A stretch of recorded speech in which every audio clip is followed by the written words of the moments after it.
السلام عليكم ورحمة الله. تعالوا النهاردة نعمل مع بعض مجموعة من الأفكار بالكرتون بس أو بواقي الكرتون. يلا بينا كده نسمي الله ونبدأ مع بعض نشوف أول فكرة.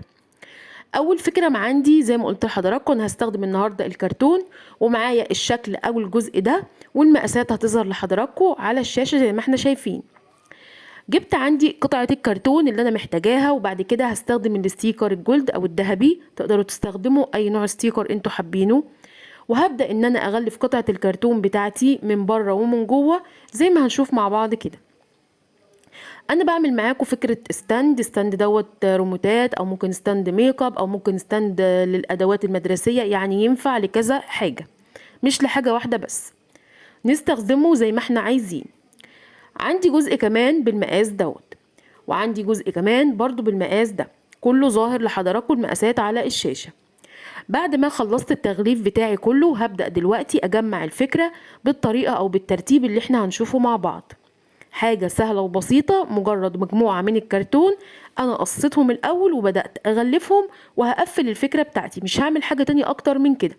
وأسهل وأبسط حاجة استخدمناها في فكرة النهاردة الستيكر، بيبقى منه فيه كده على طول اللزق بتاعه وبيريحنا خالص.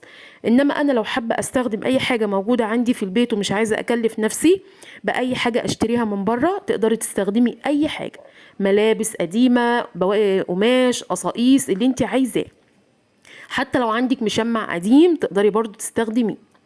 نرجع للفكرة بتاعتنا. بعد ما قفلنا الأجزاء بتاعتي كلها، عندي هنا 3 مقاسات بالترتيب ده برضو مغلفاهم، وهبدأ ان انا اوزعهم كده، احدد بيهم او اقسم بيهم المنظم بتاعي. بقوا معايا بالشكل ده ما شاء الله، فكرته لطيفة وخفيفة خالص، مفهوش لا وقت ولا مجهود بفضل الله ولا تكلفة. انا هنا كده خلصت الفكرة. لو انا حابة اضيف اي حاجة حسب ذوقي او حسب الموجودة عندي براحتي، مش حابة براحتك خالص برضو. كان عندي شريط هنا لونه اسود، حبيت اكسر بس الالوان شوية، حددت بيه الاطراف من فوق بالطريقة دي، من الجوانب ومن الاجزاء اللي في الوسط بالشكل ده.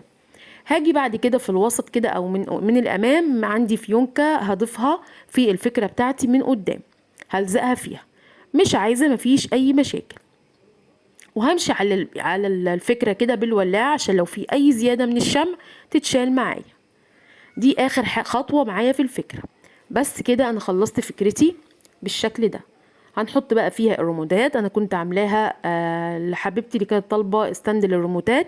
حاجة بسيطة وسهلة، اتمنى بجد تستفادوا من افكار النهاردة.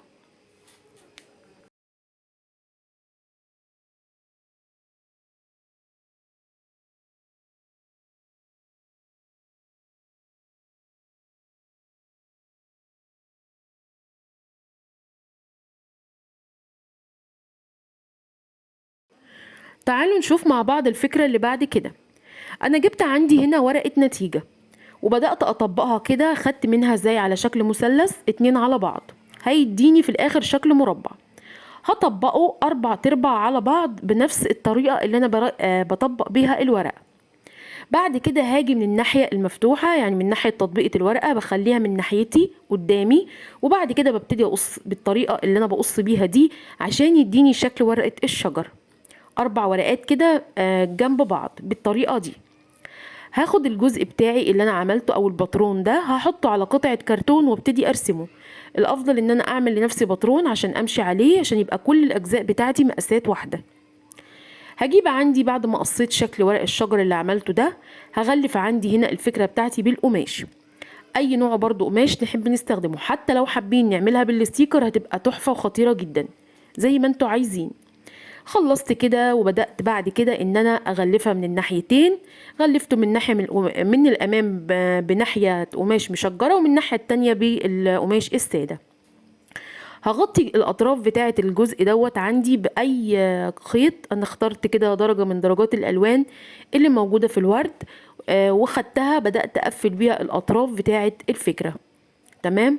وبمشي كده واحده واحده وخطوه خطوه عشان اللزق ما احطهوش مره واحده ويلخبط لي الدنيا. محتاجه بس 4 اجزاء في الفكره بتاعتي.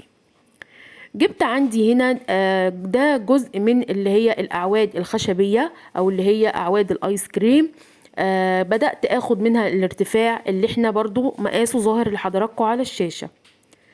محتاجة هنا معايا بالظبط 8 اجزاء.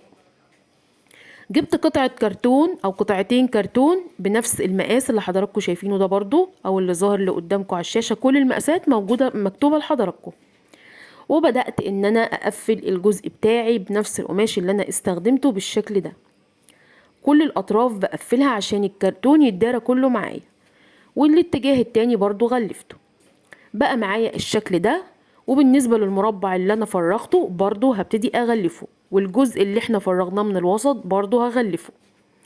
جمعت كده الاعواد الخشبية جنب بعضها، بلزق كل اتنين جنب بعض زي على شكل زاوية، وهبتدي ان انا اثبتهم في اطراف قطعة او قاعدة الكرتون.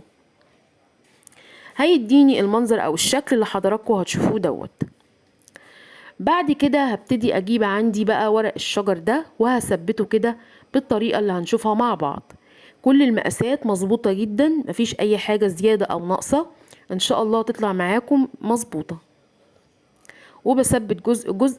انا مش بستعجل في اللزق، ليه؟ بحب ان انا اظبط الحاجة في مكانها بالظبط. يعني ممكن احط الشمع في جزء واصبر، وبعد كده احط الشمع في الجزء اللي باقي، بحيث ان انا اظبط كل حاجة والشمع ما يبقاش معايا زيادة ويوسخ لي او يبوظ لي منظر الفكرة. فلو لاحظنا ان انا شغالة واحدة واحدة. جبت هنا دلوقتي بعد ما خلصت بحط في الزوايا كده شمع زي ما حضراتكم شايفين، وهبتدي ان انا اركب الجزء التاني او المربع اللي هو متفرغ من الوسط. بعد كده هبتدي دلوقتي اقفل واحدة واحدة واثبت كل حاجة في مكانها. لو بيقابلني او شوية شمع جم مني زيادة بمسحهم بايدي كده وهم لسه سخنين عشان يبقى كل حاجة مظبوطة. هبتدي بقى دلوقتي امشي بالولاعة، بحب دايما امشي بالولاعة على الحاجات دي تشيل كل الزيادات بتاعة الشمع. بالنسبة للخطوة اللي انا بعملها دي اختيارية، يعني انا جبت عندي شريط سيلفر، حبيت برضو ان انا اكسر بيه الالوان اللي انا استخدمتها. وبدأت ان انا يعني احدد بيها الاجزاء بتاعتي او الشكل بتاعي. تمام. الخطوة دي ممكن وممكن لا. خلصت بقت معايا بالشكل ده. عملت ضفرت 3 اطراف من الخيط الضفيرة العادية جدا، وبدأت احدد بيها او افنش بيها باقي الفكرة. يعني انا ممكن اعمل ضفيرة وافنش بيها الفكرة، مش لازم خالص اضيف اي استرسات ولا اي شرايط تزيين ولا حاجة. بقت معايا بالشكل ده. الغطا بقى اللي في الوسط برضو غلفناه من الناحيتين، وبدأت اجيب عندي هنا غطا اي ازازة صغير، لفيت عليه خيط وعملته كمقبض او غطا اركبه ليه الغطا بتاع المنظم بتاعي. بقت معايا بالشكل ده. فكرة حلوة ورائعة جدا ومميزة كمان. عملناها برضو من الكرتون وقصاقيس او بواقي القماش او حتى الستيكر زي ما تحبوا. حاجة بسيطة وسهلة وفكرة مميزة، يا رب تكون عجبتكم. يلا بينا نشوف مع بعض الفكرة اللي بعد كده. الفكرة عندي اللي بعد كده انا هستخدم كرتون ورولات الكرتون. خدت عندي كده رول كرتون اللي هو يعني السميك، مش اللي هو الرفيع. انا بعمل معاكم عشان نبقى عارفين فكرة استند للتوج، بس هو 2 في 1. هنشوف دلوقتي فكرته حلوة خالص وجديدة ان شاء الله تعجبكم. خدت كده الطول اللي انا محتاجاه براحتك جدا، طول الرول زي ما انت عايزة. تمام. هاجي بقى بعد ما غلفته، كان عندي مشمع اللي عليه القلوب القمر دي، وبدأت ان انا اغلف بيه الفكرة بتاعتي.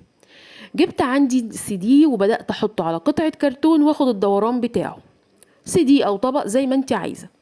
هجيب بقى دلوقتي بدأت كده اجي من طرف الدايرة شديت خط، وهاجي بعد كده خط طول 6 سنتي، وبعد كده بدأت ان انا ارسم من تحت خط تاني بطول 10 سنتي، وهقفل كده او ارسم باقي التقفيلة بتاعة الشكل بتاعي بالطريقة اللي احنا شايفينها دي. خطها قصتها. طبعا لو الكرتون بتاعي ضعيف بعمل طبقتين 3 من الكرتون. قصتها وغلفتها من الناحيتين، ناحية من الورق وناحية غلفتها بنفس المشمع. جبت عندي او قصيت شرايط من الفوم، وهبدأ ان انا احدد بيها الجزء اللي انا عملته ده. تمام كده لحد ما يعني اقفل الاطراف بتاعتها كلها. هجيب عندي دلوقتي، طبعا انا مجهزة الجزء ده، مجهزة جزء زيه تاني بنفس كل حاجة، الاتنين يكونوا قد بعض بالظبط. هجيب بقى عندي دايرة من الكرتون على قد الرول اللي عندي. تمام. وهبدأ اجيب شريط من الكرتون اقفل بيها الطرف. لو عندك غطا برطمان على قد الرول اللي انت هتستخدميه يبقى خير وبركة، تقدري تستخدميه على طول، مش محتاجة تعملي الخطوة دي. عملت غطا للرول من ناحية والناحية التانية سبتها مفتوحة.